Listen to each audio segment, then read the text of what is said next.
धुळे येथील वनरक्षक यांची आता धुळे वरिष्ठ अधिकारी सखोल चौकशी करतील। तसेच शिंदखेडा वन विभागाचे नातेदारांनी आतापर्यंत नरडाणा येथील दुर्गा स्वामींमध्ये लाखो रुपयांचे लिंबाचे झाड 2 नंबरमध्ये विकल्याचे सिद्ध झाले आहे। लिंबाचे झाड तोडणे म्हणजे कायद्याने गुन्हा असून देखील नरडाणा येथील दुर्गा स्वामी हा धंदा करीत आहेत। या धंद्याविषयी क्राईम ग्रुपने आवाज उठवला। स्थानिक संबंधित वन विभागाच्या अधिकाऱ्यांनी गुन्हा दाखल करण्यास टाळाटाळ केली, कारण की मला दर महिन्याला हा लाखो रुपये आता देतो म्हणून त्या पैशांच्या लाभापोटी मिळाला।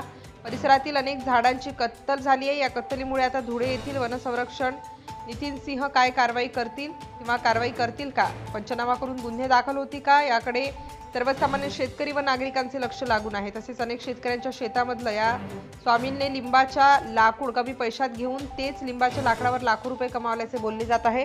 रेल्वे स्टेशनच्या खाली दुर्गा स्वामींमध्ये 2 फुटीचे लिंबाचे लाकूड दिसत आहे, म्हणून त्याची सखोल चौकशी करावी अशी मागणी झाडे लावा झाडे जगवा समिती व शेतकरी वर्गातून केली जात आहे। Subscribe now and press the bell icon. Never miss an update.